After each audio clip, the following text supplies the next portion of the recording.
Here's one of the greatest things to develop in your lifetime, and that's influence. You know, it starts with our family if you start having children, but it also starts in school, teaching your kids to be influential, to try to persuade, you know, others to do the right thing, go the right direction, read the right books, you know, forget the temptations that might take you the wrong direction. Ambassadors of good thinking, ambassadors of, you know, positiveness, ambassadors of virtue, ambassadors of, you know, building your life, laying the foundation for things to come, ambassadors of developing purpose, objectives, ambassadors of citizenship, community, team spirit. If children can start early, not just being themselves, but lending their influence on the positive side, that's the key. By helping others, we help ourselves. There's an ancient phrase, here's what it says: if you try to save your life, you will lose it. But if you will lose your life, meaning if you will invest your life, that's the best way to save it and to multiply it many times over. So you do me the greatest honor here by coming and letting me invest a piece of my life into your life.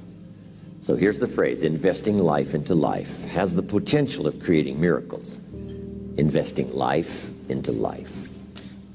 Investing life into life creates a new baby.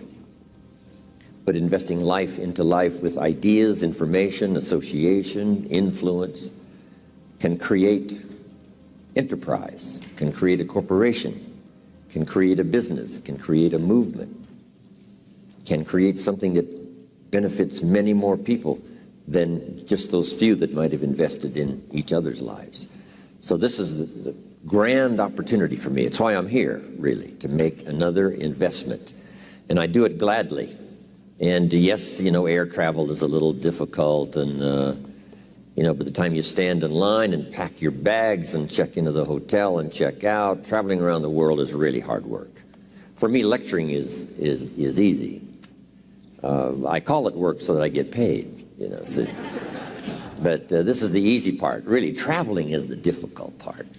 Trying to get somewhere. I love to be there, but you know, getting there it takes a push. And you have to exert, you know, some good effort and positive thinking and everything else, right, to finally get where you're supposed to be. So that's the hard work. But now, you know, getting here now and having the opportunity for a couple of days, 2 or 3 days, to invest in other people's lives, you know, that's a unique opportunity. So that should be one of your goals, is to be valuable enough to invest in somebody else's life. Starting first if you're married with your children. And then invest in each other. Marriage and friendship, these associations are a chance to invest in each other. A business enterprise. Bill Bailey and I have been involved in other enterprises, but the enterprise, you know, fortunately was successful, and we had a chance to affect a lot of other people's lives. But guess what happened over those years, and which continues to today? We continue to invest in each other. I come up with a great idea, I get on the phone, I call him. He comes up with a book he's read, he said, this is a masterpiece, you've got to read it. So we have this chance to invest each other. And while we walk the farm country of Kentucky, we invest in each other. We walk the beaches of California. He helped me design a little cassette. Here's what it's called: How to Kick the Worry Habit. And Bill Bailey helped me to put that together. We'd walk the beach, and he has a habit of grabbing your arm when you're walking and talking. So he would grab my arm until this one would get sore, and then we'd trade places so he could, you know, grab the other arm for a while we're walking and talking. But a chance to contribute to each other. And what I share with him, he shares with others, and what he shares with me, I share with you and others around the world. That contribution of sharing with each other, being influential, leadership, making a contribution to someone's life that no telling how far it may go from the time it starts. So I'm just delighted to be here. Thanks to all of those who have made a contribution. We're going to have lunch in just a few minutes, but let's get started on goal setting. If you're ready, let's say, I'm ready. Ready. Does anybody have 5 pages of notes already from this weekend session? Wonderful, wonderful. A man showed me notes one time that he took 23 years earlier.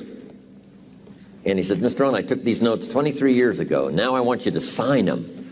So I finally signed his notes after 23 years. He said, I've used them to build my business and my personal life. It's just been fantastic.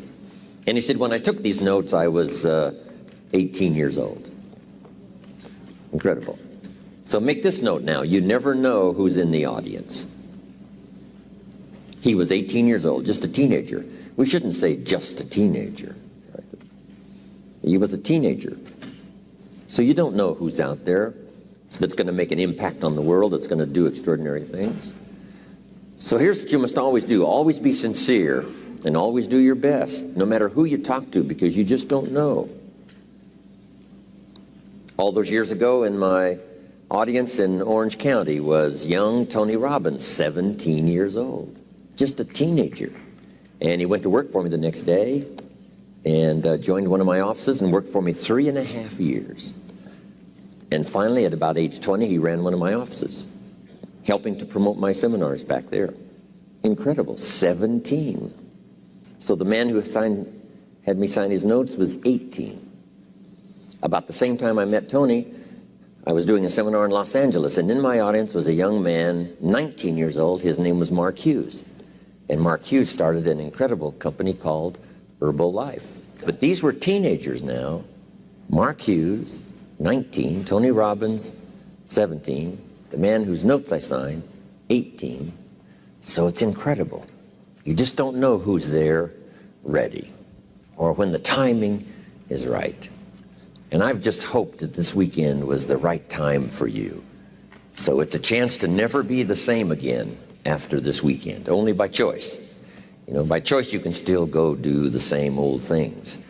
But if this weekend has touched you by what you've heard, the communication from several voices, it's been important. So jot this down. It takes more than one voice to help us to see, help us to think, help us to make decisions, help us to evaluate. It takes a variety of personalities, messages, points of view, the weight of experience. If it comes from several sources, it can be just incredibly valuable when you sum total it. And I'm just happy to be part of this sum total of good voices for the weekend. Okay, let's talk about setting goals. When I first met Earl Schoaf, not long after we had met each other, he asked me, Mr. Rohn, maybe here's one of the best ways I can help you. He said, let me see your current list of goals and let's go over them and talk about them. He said, I've got the experience. And he said, let's do it. And I said to him, I don't have a list.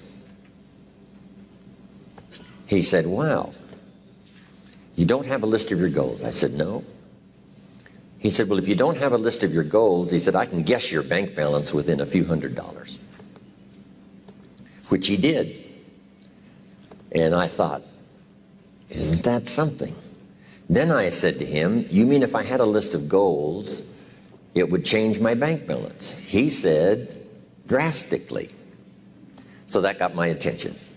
And all those years ago, I learned how to set goals. And so we want to talk about that today. And we're just going to get started before lunch, and we're going to finish after lunch when we come back. But now let's make these notes now on setting goals. The promise of the future is an awesome force. We look back for experience, but we have to look forward now for inspiration.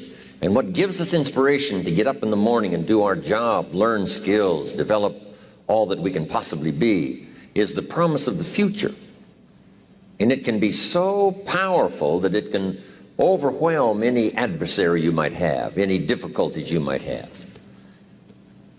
Here's a key phrase: reasons make the difference in how your life works out. Reasons make the difference in your appetite and zest for taking on the challenge, doing the job, becoming successful. Mr. Schoaf said, if you have enough reasons, you can do the most incredible things. You can get through the most difficult day.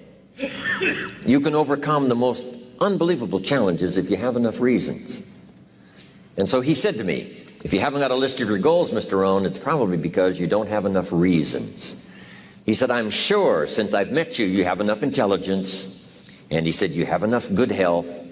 And he said, you have, all of those things working for you. But here's what you must work on now is to have enough reasons.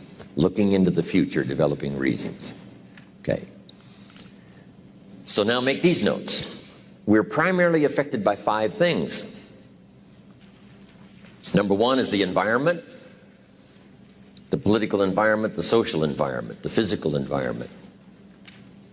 Whatever surrounds us affects us. The city, the country, the countryside, the village, the office, the people.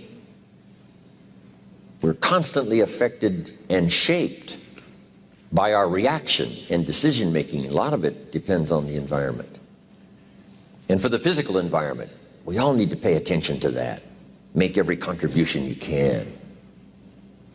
It's one little small planet. Remember those first pictures from space, looking back on Earth? It looked so fragile. It looked so small. We thought, wow, so many people live there. How can that be? We must take care of it. It's, right now, it's the only planet we got. Do everything we can. My mama taught me those little things, right? Pick up, don't leave your trash.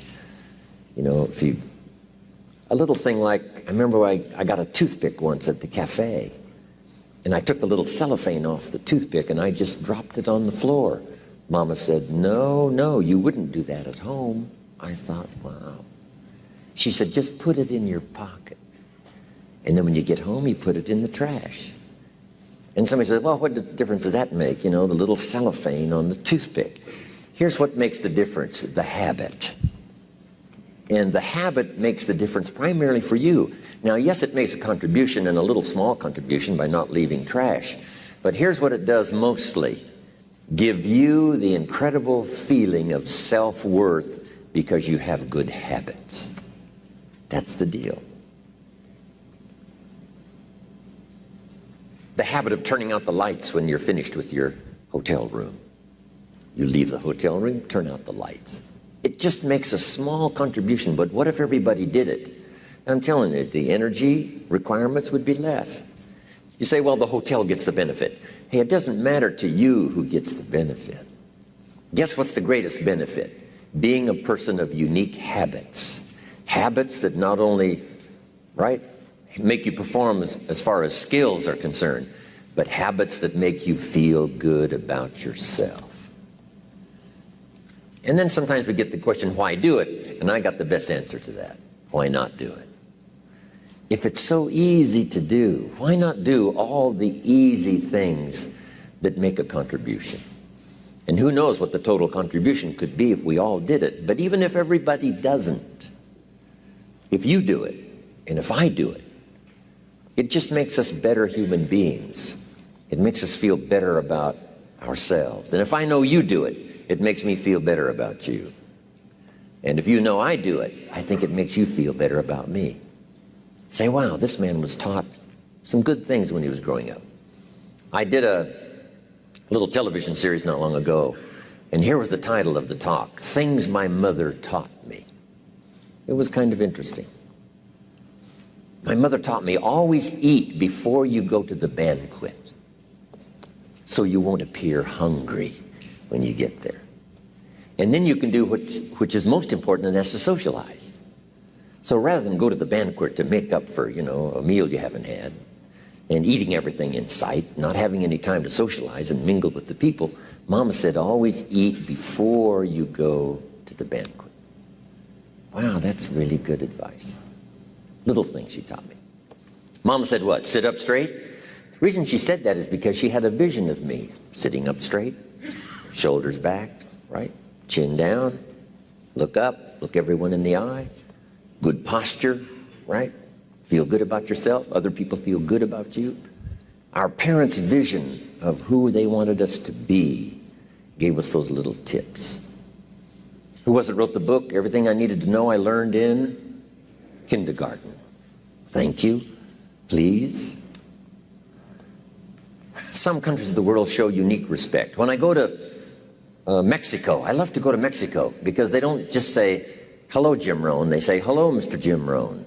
When they introduce me, they say, this is Mr. Jim Rohn. They don't say, this is Jim Rohn. It's just part of the custom. This is Mr. Jim Rohn. When I first came to the South, I remember just as a kid, and they said, yes, ma'am. Yes, sir. No, sir. I mean, where I was raised, we really didn't do that. But I think the more the South did it, the more it caught on. And now I'm beginning to hear that in a lot more places than just the South. Yes, ma'am. Yes, sir. Things my mother taught me. Things we can all learn. Helps make our lives better, helps make the world better, helps make people feel good about themselves, feel good about us. Incredible. So the environment, whatever little thing you can think of that gives you pride and joy in doing to make the contribution. As small as it may seem, you make it for what it does to the environment, for the people. But here's the biggest reason, for what it does for you.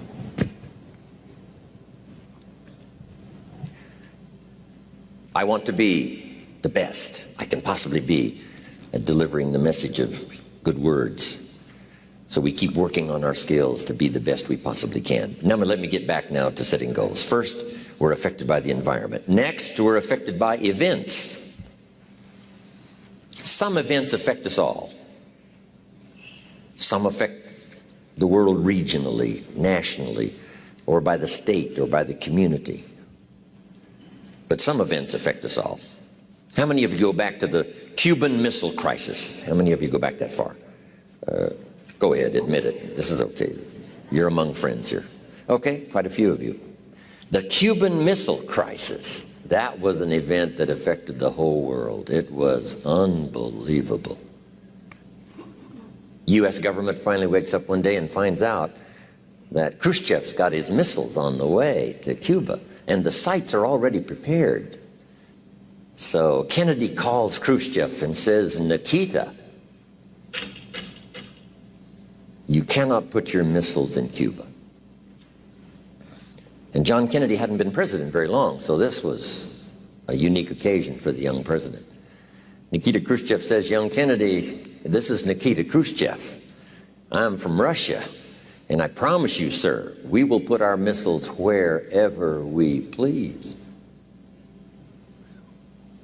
Now people are starting to dig their bomb shelters, right, in the backyard. Things are starting to happen.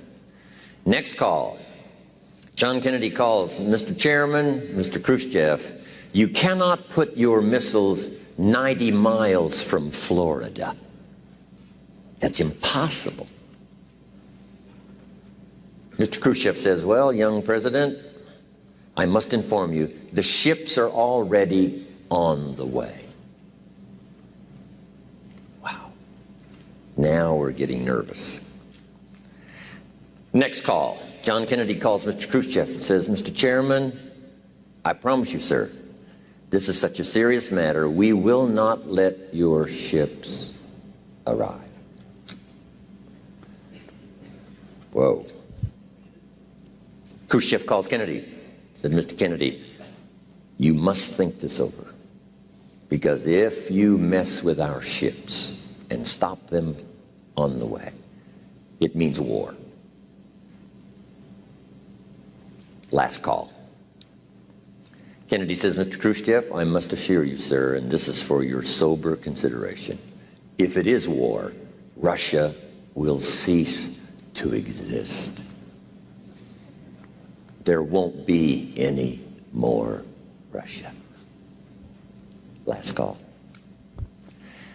Dean Rusk, Secretary of State at the time, put it, I think, very well. He said, Kennedy and Khrushchev were staring at each other, and fortunately, Khrushchev blinked and decided he better take his missiles and go back home.